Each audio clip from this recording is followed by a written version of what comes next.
Hello. And welcome to another video from Witchcraft Whips. This is Johnny, the maker. Today he will start building a 4-foot-long mini bullwhip. This is the first in a 3-part mini-series of that build. You are all very welcome to tag along for the project. Now let's get on with it.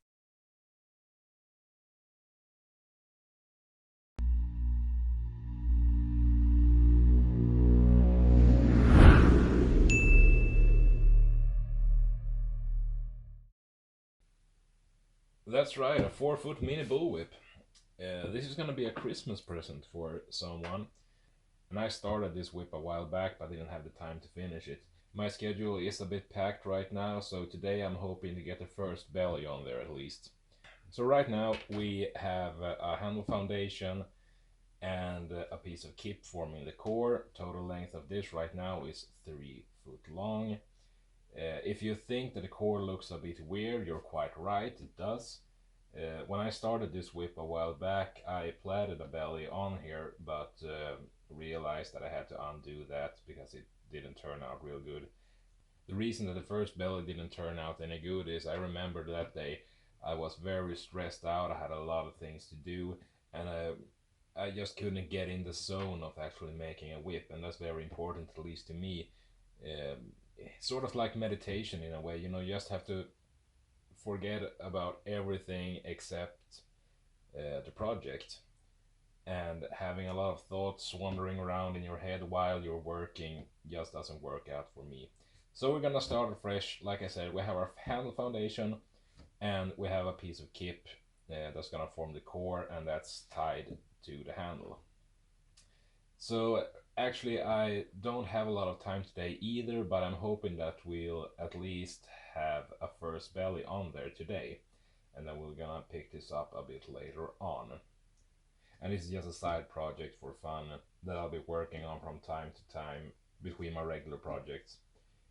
But like I said, this is just gonna be a 4-foot mini bullwhip, so it shouldn't take that long to finish. So we're gonna move on to cutting and prepping some strands for the belly. It's gonna be a 1-belly whip. So it's gonna be a belly on here, then another bolster, and then the overlay. So we're gonna cut up strands and prep them for the belly, and then we're gonna plait it.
And that's it for the belly strands. Now we're gonna head on to the plaiting. Now I thought I should mention that normally I do pair the strands for the bellies. Now in this case I'm going to keep the dimension of the finished whip quite slim, and therefore I split the belly strands quite thin. And the belly is going to be covered by a bolster, so it wouldn't make a big difference in the case really. So, plaiting.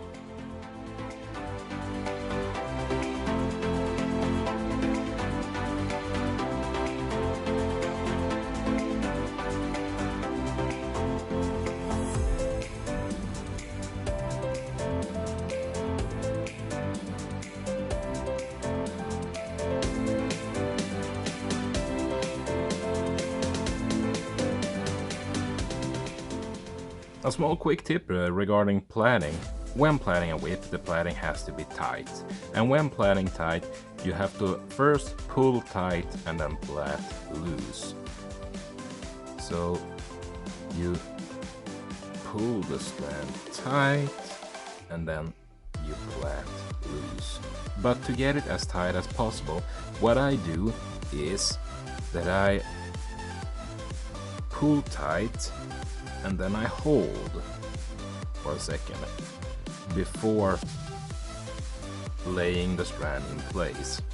Because if you just yank the strand tight once and then put it in, there is still some stretch left up here. But if you pull it and then hold for just a second before laying it in place, I find that the plaiting ends up a lot more tighter. Just a quick tip.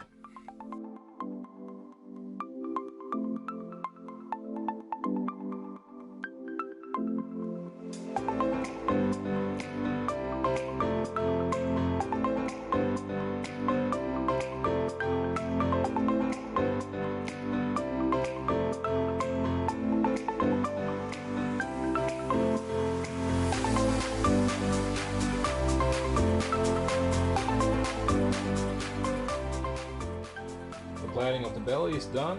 I tied it off right here at the 2-foot mark and tapered the remaining of the strands. So we're gonna get on to rolling.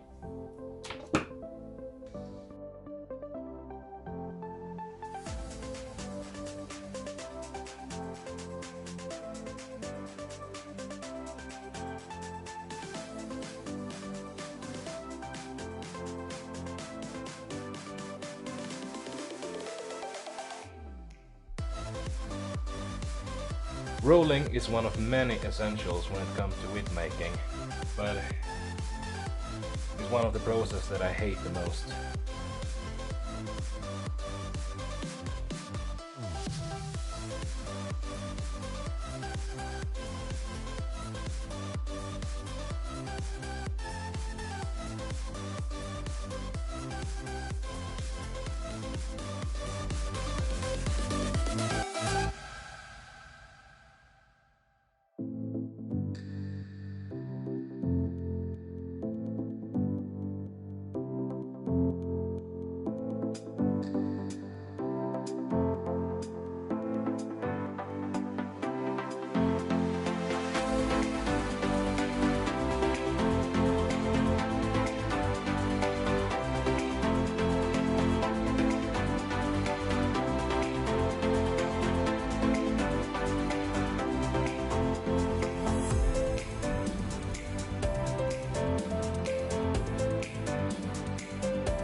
So that's basically it for the first and only belly. It's plaited, it's rolled, we put a bit of binding just over the transition from the handle to the thong, just to reinforce that a bit. Next up is the bolster. We're gonna put a bit of more binding just over the transition to keep the bolster in place. And then it's time for the overlay and then later the knots. Until next time, see ya!